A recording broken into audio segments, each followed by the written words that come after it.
guys, nandito kami sa bahay ng Marie Twins and sobra akong proud sa kanila kasi sobrang layo na ng narating nyo. And sobrang layo din ng bahay nyo. Nakatulog na kami lahat. Pero sobrang ganda ng location kasi parang peaceful, tahimik, tapos walang masyadong. And syempre, tatanungin ko yung mga gustong malaman ng mga taga-subaybay nyo, mga manonood nyo sa vlog nyo and sa TikTok nyo.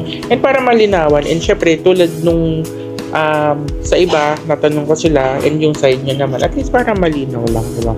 Wala namang parang bias dito, at least matanong natin lahat. So, kamusta ba ang puso mo ngayon, Sophia? Okay, sir. Okay. Dahil, Okay naman. Sa mga friends.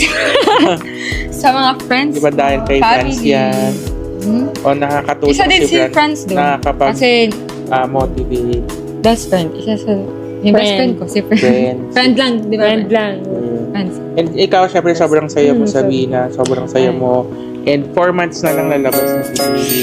And, di ba, tama yung hulang. Boy. Talaga. So, unang katanungan, ready ka na ba? Sure, ready ka na din, di ba? Ready na kami. So, paano kayo naghiwalay? Scene. Tanong mo yan. Ako kasi sir, parang sa Kasi- tanong na yan. Kasi di ba dati, syempre nung nasa Manix House kayo, parang normal na parang hiwalay, balikan, hiwalay, balikan. Syempre, madaling magbalikan dun kasi syempre nasa isang bahay lang kayo eh. Parang, alam mo yun, nasa isang bahay lang kayo. Pero ngayon kasi, iba na. Ano ba yung totoong para sa nangyari? akin sir, depende talaga yan. Nagkakabalikan talaga yung isa't isa kapag mahal mo talaga. Pag pinili talaga. Pag pinili talaga. Kahit hindi mo kayo magstay. magkasama. So yung reason naman, ayoko sana talaga sabihin na sir. Kasi baka ano na naman sila. baka ano na naman sa akin. Magalit. Pero totoo yung sasabihin ko. Para sa akin, ito pero yung... open lang. At least makita ng viewers yung side nila, makita yung side mo.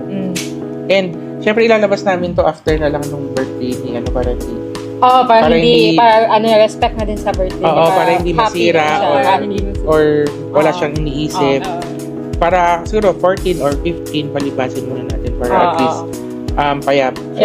Syempre Kasi kahit nirespeto din namin yung kahit niya. mamaya biglang 'di ba? Syempre kung gusto ko talaga, 'di ba? Pwede naman pero i-respect na lang natin yung birthday niya. After na lang natin labas. So, Actually, in-invite din po ako sir. Pero, syempre, hindi na ako pupunta kasi gusto ko masaya sila. Like, pure na, genuine na masaya. Kasi pag nandun ako parang awkward.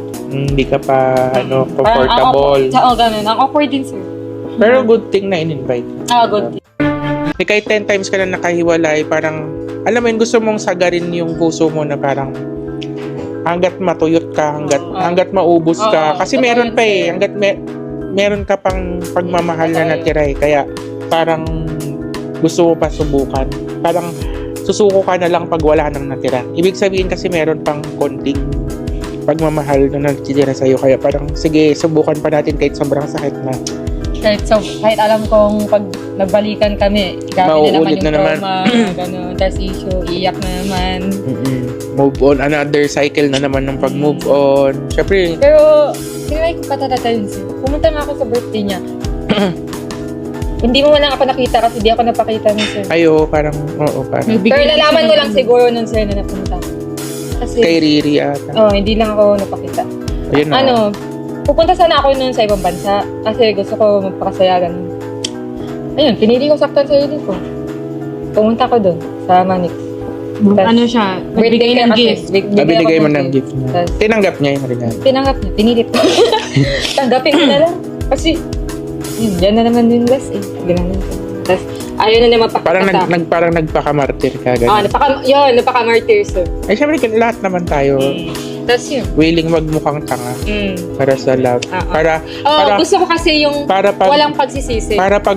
Parang kinapalan mo na kahit binaba mo na yung pride mo, mayurakan na yung pride mo, nakabulin siya. So parang may ganun, parang may factor na naghabol ka sa part ngayon na parang subukan ba natin at least para subukan natin, gagawin ko lahat para maibalik ka.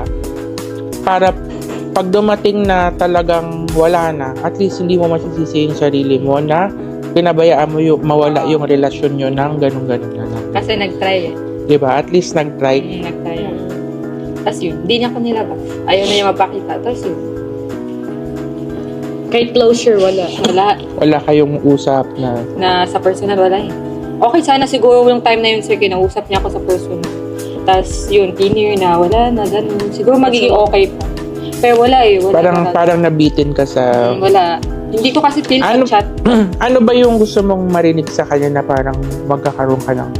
Di ba may hinahanap tayo minsan na parang, o kaya gusto mong parang saktan yung sarili mo na parang marinig sa kanya na ayoko na. Nung dati. Oo.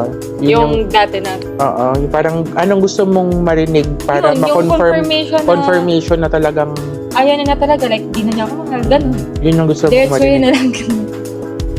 Pero ngayon, like kung sinasabi ng mga tao, closure na closure, ayoko na. Kasi lahat ng mga nagawa niya, nasabi niya, closure na para sa akin yun. Hindi, syempre, ako hindi ko naman alam kung ano yung paano kayo mag-away, ano yung salitahan niyo, wala. As in, clueless ako, wala akong alam.